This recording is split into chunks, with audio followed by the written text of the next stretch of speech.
देखो इंसान अपने आप को कितना ही ज़्यादा सर पे चढ़ा, लेकिन उसको उसकी औकात ज़रूर पता रहती कि वो कहाँ पर स्टैंड करता है। थोड़ा सा हार्श वर्ड बोलने पड़ेंगे क्योंकि भाई इन लोगों को शर्म नहीं आ रही कि भाई मैं डिलेज करूंगा, मैं अपने बजट इन्फ्लेट करता रहूंगा, मैं बढ़ाते रहूंगा। भाई मेरे को पता ही नहीं चल रहा कि क्या चला मूवी में, मेरे को पता ही नहीं चल रहा भाई राइटर को पैसे जा रहे कि नहीं जा रहे, एडिटिंग में मैं पैसा फूक रहा कि नहीं फूक रहा हूँ, एंड टीजर एंड ट्रेलर के अंदर मेरी सारी चीजें रिवील ही क्यों ना हो रही हो, मुझे क्या ही घंटा फर्क पड़ रहा है। मेरे जेब में पैसे आ जाने चाहिए क्योंकि मैंने OTT का ऑलरेडी राइट्स बेच चुका हूँ। इनका प्लेकिन में जो प्लेन चलते हैं ना, ये इस हिसाब से चलते हैं। सब फर्स्ट ऑफ ऑल बात लेके चलते हैं, इनको पैन इंडिया में लॉन्च ही क्यों करना है। लाइक बात लेके चले, पैन इंडिया में नहीं, अभी और भी ज्यादा ऊपर बढ़ चुके हैं, इनको इंटरनेशनल अपनी मूवी को लॉन्च करना है, इंग्लिश डब में भी लॉन्च करना है। ऐसा क्यों चाहते हैं? फर्स्ट ऑफ ऑल रीजन, भाई पैसा चाहिए इनको।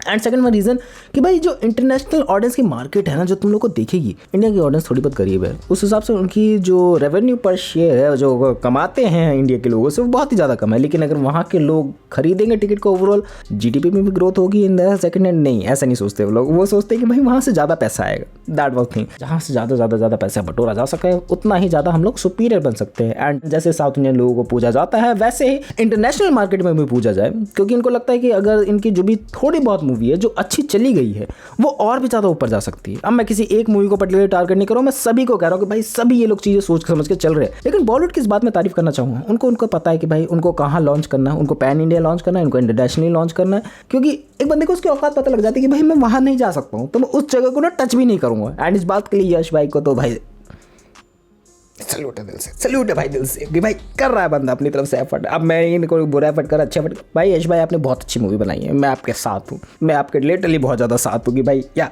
कुछ भी बनाया आपने, लेकिन देखने में मज़ा आ रहा है। एंड इस वजह से बहुत सारी मूवी डिले होती है। यश की बात नहीं लेके चले, बहुत सारी मूवीज डिले होती रहती हैं एंड जानबूझ के करी जाती है कि भाई अगर हम लोग थोड़ा सा डिले करेंगे, अगर हम लोग उस डेट को उस हिसाब से नहीं मैच करेंगे उस मूवी से, तो शायद से हमारी अर्निंग बढ़ जाएंगे, शायद से हम लोग और भी ज़्यादा पैसे कमा लेंगे। एंड ये अच्छी स्ट्रैटेजी होती है। लेकिन एक बात समझ के लेके चलो कि भाई मैं डिले पर डिले करता जा रहा हूँ एंड ओवरऑल मैं हाइप बढ़ाते जा रहा हूँ कि लाइक मैं ऐसी बहुत सारी मूवीज़ दिमाग में आती नहीं कि भाई उनकी डिलेस होते जा रहे हैं, उनकी मूवीज 1-2 साल पहले बनकर रेडी पड़ी हुई हैं, लेकिन वो लॉन्च ही नहीं कर रहे थिएटर्स में जानबूझ के कि भाई मेरे को पैन इंडिया जाना है, मेरे को इंटरनेशनल जाना है। सो उस हिसाब से मेरे को डिस्ट्रीब्यूशन हाउसेस खरीदने पड़ेंगे, उनसे परमिशन लेनी पड़ेंगे उनके स्क्रीन पर दिखाने के लिए। सो दिक्कतें लगेंगी मुझे बैकएंड में, तो उतना टाइम लगता है। मेरे को एक बात बोली के बता के लेके चलो, जब तुम लोगों ने ओवरऑल मूवी की प्रोडक्शन बना ली थी, जब ओवरऑल मूवी बनकर तैयार हो गई थी, ड्राफ्ट में चली गई थी, तब भी तो तुम लोग परमिशन वगैरह ले सकते थे, तब भी तो तुम लोग आगे चीज़ें क्लियर आउट करा सकते थे। एंड उसके लिए आई थिंक और भी ज़्यादा चीज़ें बैकएंड में चलती है, तो मुझे नहीं पता, बट मेरी समझने वाली बात है कि भाई मेरी अगर मूवी बनकर तैयार बैठी हुई तो मैं इतना ज़्यादा डिले क्यों कर रहा हूँ। कुछ तो गड़बड़ी होंगी मूवी के अंदर, दैट्स वाई डिले करी जा रही है। कुछ तो गड़बड़ी होंगी, दैट्स वाई मैं उससे क्लैश नहीं करवाना चाह रहा हूँ। और सिर्फ गड़बड़े इसमें ही नहीं है, लाइक बात चले फ्रेंचाइजी मूवी की, भाई वही सीक्वल्स पे सीक्वल रिपीट होते जा रहे हैं एंड सीक्वल्स पे सीक्वल रिपीट होने में कोई भी गड़बड़ी वाली बात नहीं है, बट वो इंप्लीमेंट नहीं हो पा रहा। इंप्लीमेंट इस तरीके से नहीं हो रहा, मेरे को नहीं अच्छा हो रही कि भाई मैं तुम्हारी अगली मूवी जाके देखूँ, क्योंकि तुम्हारी इसी मूवी ने मुझे सेटिस्फाई नहीं करा। एंड तुम लोग एंड क्रेडिट सीन इस हिसाब से क्रेडिट देके जाते हो ना कि भाई आगे और भी मूवीज आएंगी इस हिसाब से, मस्ती 4 आई तो मस्ती 5 भी आएगी। वाओ यार वाओ भाई, इतना करेज लाते कहाँ से तुम लोग। मैं मान के लेके चला हूँ भाई फ्रेंचाइजी मूवी चलेंगी। फ्रेंचाइजी मूवी का जो भी डिस्ट्रीब्यूशन वाले लफड़े चल रहे हैं, तुम लोगों को पता है हेरा फेरी 3 का लफड़ा चल रहा है कि भाई वो बनेगी कि नहीं बनेगी। तुम लोगों को पता है ये जो वेलकम टू द जंगल आई है, मतलब लॉट ऑफ मूवी के लफड़े चलते रहते हैं, किसके पास राइट्स है, किस हिसाब से मूवी बनानी चाहिए, भूल भुलैया का एग्जाम्पल आता है, तो वो डिले चलते रहते हैं एंड पता नहीं लगता किसके पास राइट्स है किसके पास नहीं है। उस हिसाब से तुम लोगों को नाम बदल के मूवीज लानी पड़ते हैं एंड तुम लोग सोचते हो उसका सीक्वल है, अच्छी ही मूवीज काइंड ऑफ प्रोड्यूस होंगी, बट नहीं, देखने लायक ही नहीं बनेगी। एंड अगर देखने लायक बनेगी भी ना मूवी, सो उन चंक ऑफ ऑडियंस के लिए बनेगी कि भाई जिन्होंने मूवी कम देखी है, जिनको पता ही नहीं है सिनेमा होता क्या, जिनको सिर्फ इतना है कि भाई हाँ हम लोग कभी साल दर साल में एक बार मूवी देख के आ गए, कभी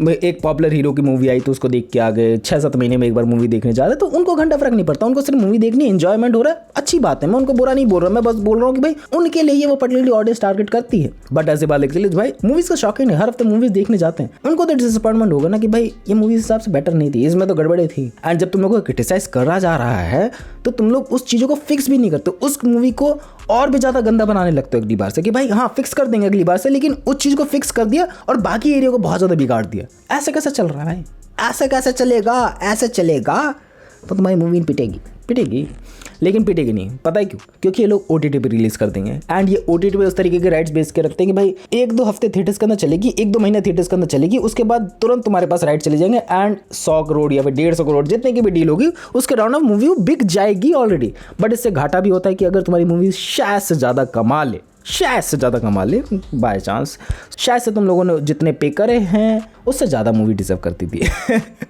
बट कुछ काइंड ऑफ चंक ऑफ वो ऑडियंस होती है, लाइक सैयारा वाली की बात लेके चले तो वो है उस एरिया में बिलोंग करती है। ऐसी मूवीज़ भी बनाओ तो चलेगा भाई, मूवी कमा तो रही है, गालियाँ भी पड़ रही है, कमा भी रही है, इतनी बेकार तो बनाओ नहीं, उनके बस का वो भी नहीं रहा। एंड बात लेके चले लोग इस तरीके से इसलिए भी रिलाई नहीं करते क्योंकि चाहिए स्टार पावर। तुम मानो या ना मानो, अभी भी अगर शाहरुख खान की मूवी लगेगी, कोई भी नई मूवी आएगी, लोग उसको आंख बंद करके खरीदेंगे। डेफिनेटली टिकट हाउसफुल होंगी क्योंकि शाहरुख खान की मूवी है, स्टार पावर चलता है। एंड साउथ इंडस्ट्री के बाद लेके चले तो वहाँ तो भाई अलग ही लेवल का पावर चलता है। मैं आज वही वीडियो बनाने वाला था कि साउथ इंडस्ट्री में किस लेवल की पूजा करी जाती है बंदों की। थोड़ा सा वो गड़बड़े हो रही है मेरे बैकएंड में, OBS चल नहीं रहा है, ऑडियो आ नहीं रही है, कैप्चर हो नहीं रहा है। मैंने कहा दूसरी वीडियो शूट करते हैं, छोड़ पहाड़ में जाए, वीडियो आज तो बना के ही रहूँगा, इतना डिले हो रहा है। तो मैं बोल रहा था कि भाई हाँ, स्टार पावर के बदौलत ही बहुत ज़्यादा पैसे कमाए जा सकते हैं, बट ऐसी बात नहीं है स्टार पावर के बदौलत ही हम लोगों को टिके रहना होगा। लो बजट एक्टर्स को कास्ट कर सकते हो, ऐसी बात नहीं है कि भाई लोगों के बजट बहुत ज़्यादा 100-150 करोड़ रुपए तक पहुंचे हुए हैं। कम बजट वाले एक्टर्स भी है जो बहुत ही ज़्यादा लो बजट पे भी काम करने के लिए तैयार बैठे हुए हैं, बस उनको बेटर स्क्रिप्ट ला के देने की देरी है कि भाई ये स्क्रिप्ट हम लोगों ने कभी देखी नहीं है।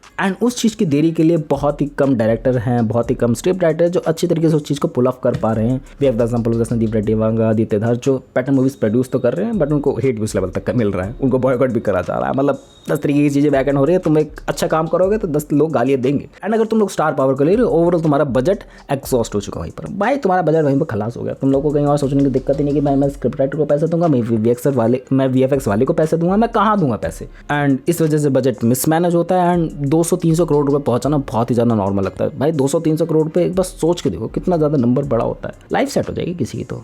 एंड 200-300 करोड़ रुपए कभी वो नंबर पहुंचता ही नहीं अगर तुम लोगों ने स्टार पावर को नहीं लिया होता, अगर तुम लोगों ने बेटर मैनेजमेंट करा होता, अगर तुम लोगों ने स्मॉल प्रोडक्शन हाउसेस से सीखा होता कि बजट कैसे मैनेज करके चलते हैं। क्योंकि अगर बजट ढंग से मैनेज करेंगे तभी तो मूवी अच्छा रिटर्न ऑन इन्वेस्टमेंट करवा पाएगी। ये लोग बिजनेस की तरह सोचते हैं कहीं हद तक। लाइक बात लेके चले ओवरऑल जो प्रोडक्शन हाउसेज होते हैं बैकएंड में, उनका कंट्रोल कितना है। लाइक अभी बात लेके चले तो कंट्रोल मेन बंदे पे ही ज़्यादा है, तभी ऐसी काइंड ऑफ मूवीज वेट बना दी जा रही है। एंड ऊपर से नेपो किड्स को भी लॉन्च करा जा रहा है, ऊपर से 10 तरीके की चीज़ें और करी जा रही है जिससे बजट एग्जॉस्ट हो जाए। एंड पता है बात कब बदलेगी, बात तब बदलेगी जब जिन्होंने ओवरऑल प्रोडक्शन हाउस में पैसे लगाए हैं वो ऊपर से आके बोलेंगे कि भाई अब तेरी ओनरशिप खत्म हो चुकी है, यहाँ पर तूने अपने सारे स्टेक बेच दिए हैं, तेरी ओवरऑल इस प्रोडक्शन हाउस पे उतनी ज़्यादा जिम्मेदारी खत्म हो चुकी है, अब हम इस चीज़ को हैंडल करेंगे। एंड हमें टैलेंटेड बंदे चाहिए, हमें बेटर स्क्रिप्ट राइटर चाहिए, हमें बेटर एडिटिंग करने वाला बंदा चाहिए, हमें बेटर VFX चाहिए। एंड इस चीज़ के लिए हम लोगों को तेरे पे रिलाई नहीं करना है क्योंकि हम लोग तेरे को हटा के एक नए बंदे को ले रहे हैं। एंड ये चीज़ होने में ज़्यादा टाइम नहीं लगेगा।